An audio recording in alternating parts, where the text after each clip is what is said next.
Hello everyone, my name is Shakila, and today I will present about oral communication assessment in language testing. What is oral assessment? Oral assessment is the evaluation of a learner's ability to communicate actively in spoken language.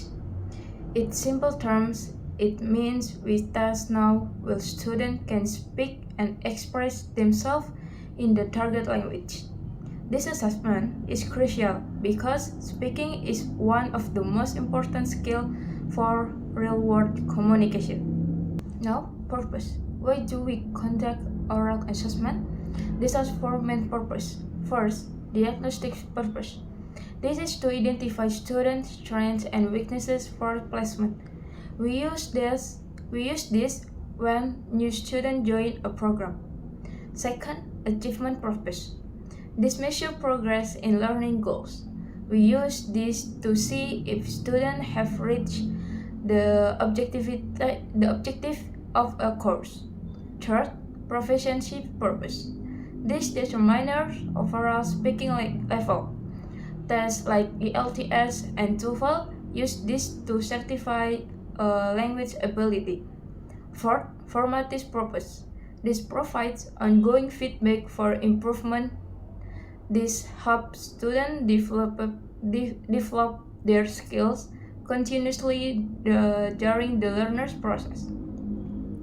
And now, example. Let me give you practical examples of its purpose. For diagnostic purpose, we use placement tests for new students to determine which level they should start at. For achievement purpose, we conduct end of semester speaking exams to measure what students have learned. For proficiency purpose, tests are used as university entrance requirement to ensure students have sufficient language skills. For formative purpose, we give weekly speaking practice feedback to help students improve gradually through the course. Now, let's look at 7 common methods for assessing oral communication. Method 1. Interview. The examiner asks questions, either structured with fixed question or free with flexible conversation.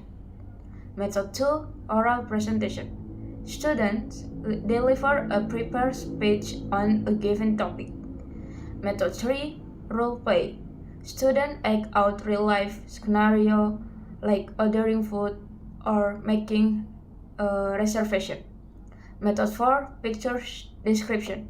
Students describe visual content they see in image. Method 5. Storytelling. Students listen to a narrative and then retell it in their own words. Method 6. Group discussion. This involves collaborative conversation among multiple students. Method 7. Verbal essay. Students give an extended spontaneous response without preparation. Each method has its own advantage and is suitable for different assessment purposes.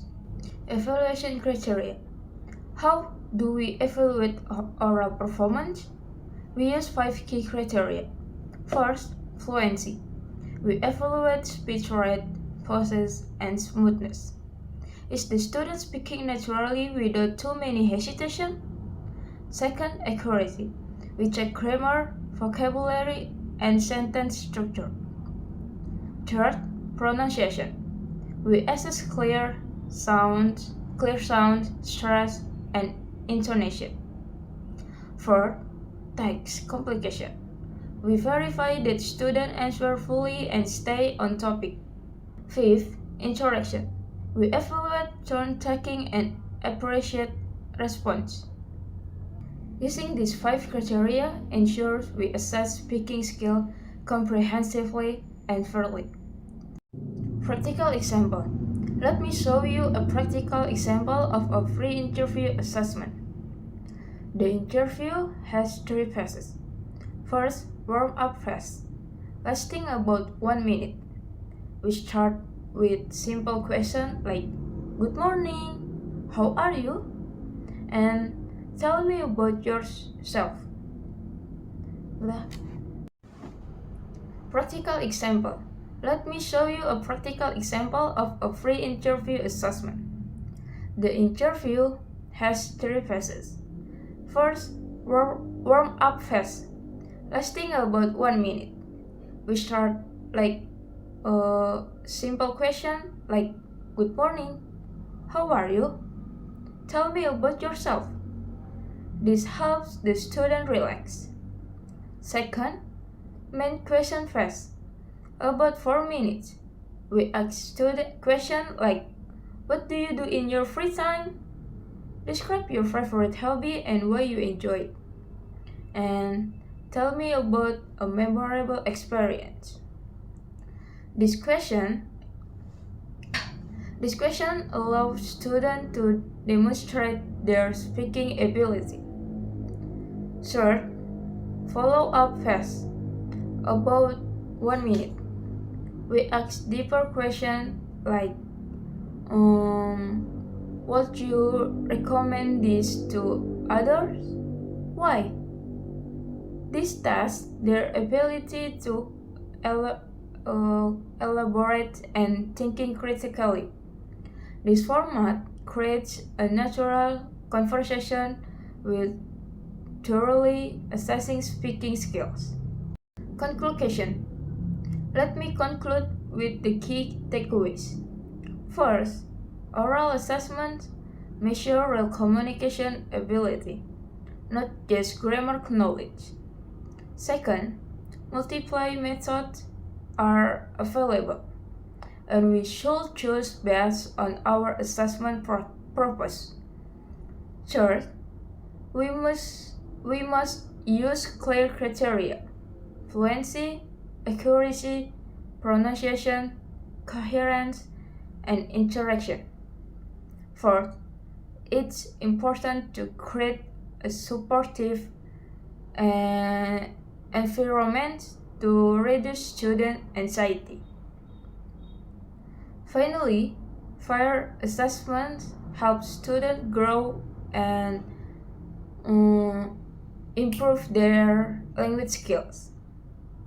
Now, part 2 simulation. I will demonstrate two speaking assessment methods, verbal essay and free interview. In this student, let's start with a verbal essay. In verbal essay, you will speak about a topic for 1 minute, and I will give you a question. What is your favorite hobby and why do you enjoy it? My favorite hobby is reading. I really enjoy reading because it helps me relax and learn new things at the same time. I usually read in the evening before I sleep. I like different kinds of books, especially novels and self-development books. Reading novels takes me to different worlds and helps me use my imagination. Self-development books teach me useful skills for my life and career.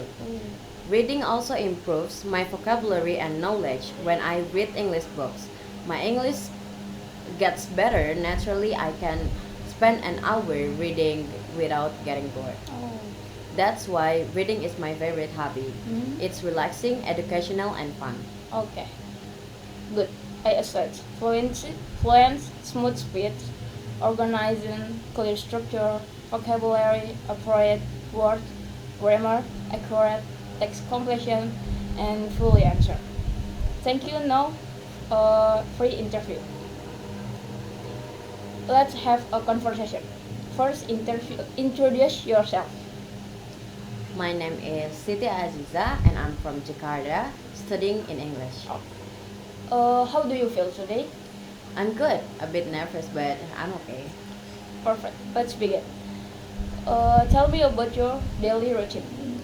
I wake up at 6, have a breakfast, go to campus at 7:30.